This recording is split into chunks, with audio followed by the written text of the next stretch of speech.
Telugu digital media network లో political కేటగిరీలో number 1 కేవలం 72 గంటల్లో 1,50,00,000 వ్యూస్ పైగా పాపులర్ టీవీ నెట్వర్క్. నమస్తే, వెల్కమ్ టు తెలుగు వాటి. ఇప్పుడు మనతో పాటు ఉన్నారు బీఆర్ఎస్ సీనియర్ నాయకులు త్రిపురని చిడిబాబు గారు ఉన్నారు. సార్ నమస్తే. నమస్తే. సార్, తెలంగాణలో మోడీ 2 రోజుల సుడిగాలి పర్యటన. సో మోడీ వచ్చినప్పుడు గతంలో పీఎం మోడీ వచ్చినప్పుడు కేసీఆర్ సీఎంగా ఉన్నారు. ఆయన ప్రోటోకాల్ సరిగా పాటించలేదు. మోడీ వచ్చినప్పుడు ఆయన స్వాగతించలేదు. ఇప్పుడు మోడీ వచ్చినప్పుడు రేవంత్ రెడ్డి సీఎంగా ఉన్నారు. ఆయన నిన్న ఆదిలాబాద్లో పర్యటించారు. ఆయన మోడీకి స్వాగతం పలికారు. అంటే ఇద్దరు, అంటే అటు మాజీ ముఖ్యమంత్రి, ఇటు ముఖ్యమంత్రుల మధ్య వేరియేషన్స్ ఎట్లా చూసుకోవచ్చు అంటే ఏం చెప్తారు సార్? ఏం వేరియేషన్స్ ఉన్నాయి ఆయన వచ్చినప్పుడు కలవటం అంత మాత్రాన ఏదో గొప్ప విషయంగా చెప్పాల్సిన అవసరం లేదు. పొద్దున్న లెగిస్తే బీజేపీ తిడతా ఉంటాడు, రేపు పొద్దున్నే బీజేపీని ఏమంటాడో తెలియదు, మోడీని ఏమంటాడో తెలియదు, నోటికొచ్చిన మాట మాట్లాడే రేవంత్ రెడ్డి. వచ్చినప్పుడు వెళ్ళిపోయి అవన్నీ పబ్లిక్లో పెద్ద కలరింగ్ ఇచ్చుకుంటానికి తప్పితే అది మనస్ఫూర్తిగాను హార్ట్ఫుల్గాను కాదు కదా. ఇది ఏముంది, ఒక కేంద్రానికి ఇప్పుడు తన పరిస్థితి కావాలి, కేంద్రంలో తనకు సపోర్ట్ కావాలి. లేకపోతే ఏదో గాలి మాటలు చెప్పి అబద్ధాలు చెప్పి రకరకాలుగా చెప్పేసేసి వస్తారు అధికారంలోకి. సో కేంద్రం నుంచి ఏవో నిధులు కావాలి. అందుకని ఆ కాకా పని మీద అందుట్లో కేంద్రానికి సరెండర్ అయ్యే పార్టీ కాంగ్రెస్ ఇప్పుడు కూడా ఢిల్లీ పాదుషాలకి కాలు మొక్కి ఢిల్లీకి గులాములు కాలు ముక్తా దూర అనే బాపతే కనుక ఆ బాపతలో వెళ్తూ ఉంటారు. ఢిల్లీ ఆధిపత్యాన్ని ఛాలెంజ్ చేసే పార్టీ కాదు కదా బీఆర్ఎస్ అనేది. మేము ఢిల్లీ ఆధిపత్యాన్ని ఛాలెంజ్ చేస్తున్నాం. ఆ రోజు కలగకపోయినా ఏమైనా మీ ఆధిపత్యం ఏంటి, రీజనల్ పార్టీస్ని, స్టేట్స్ని మీ ఆధిపత్యం ఏంటి, మీ ఆధిపత్యాన్ని మేము సహించాం మేము అని దమ్ముగా నిలబడి పోరాడాం. అది కాదు, ఇది కాల్ముక్తా ద్వారా కాల్ముక్తా ద్వారా బాపతు వీళ్ళంతా ఢిల్లీకి. కనుక ఢిల్లీ నుంచి వచ్చారు, ఢిల్లీ ప్రధానమంత్రి, ఢిల్లీ నుంచి ఎవరు వచ్చినా వాళ్ళు కాల్ముక్తారు.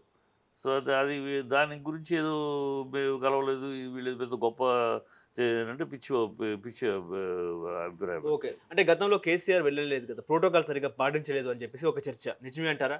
నేను ప్రోటోకాల్ పాయింట్ కాదు. ఎందుకు వెళ్ళలేదంటే వాళ్ళు రాష్ట్రానికి అన్యాయం చేస్తున్నారు. కేంద్రం అన్యాయం ఊరిని ఇక్కడికి వచ్చి నమస్కారం పెట్టి పూలమాలలు వేసుకుని కాదు, విభజన చట్టంలో చేయట్లేదు. కృష్ణా వాటర్ కోసం ఎన్నిసార్లు పెట్టినా పెండింగ్ పెట్టారు.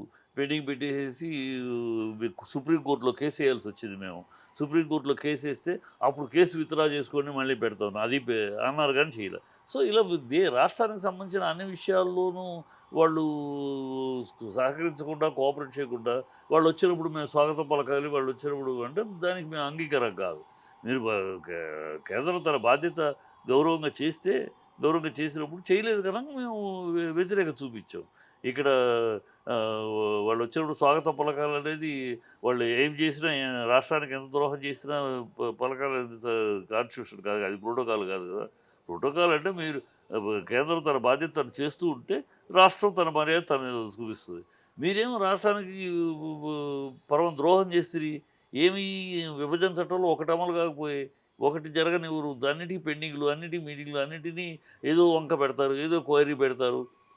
క్వైరీ పెట్టి ప్రొలాంగు. ఇంకా మీకేంటి మేము ప్రోటోకాల్ గౌరవాలు ఇచ్చేది?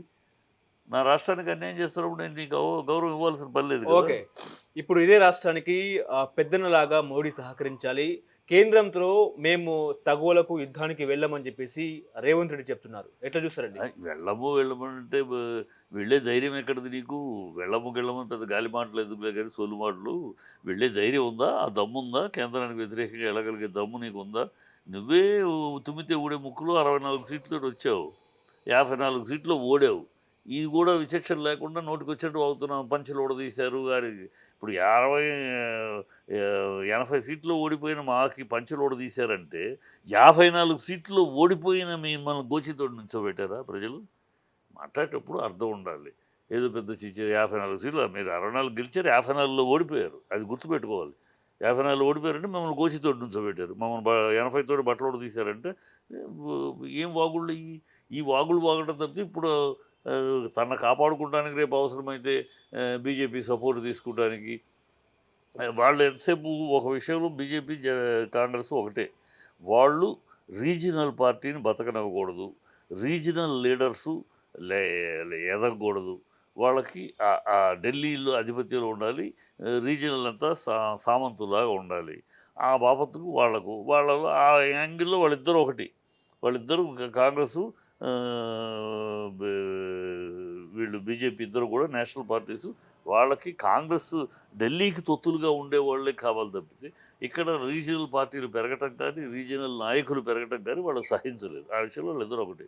కనుక రేపు అవసరమైతే ఆ అవసరానికి వాడుకుంటానికి రుద్దుతున్నాడు అంతే, ఇంతకన్నా ఏం లేదు. ఓకే.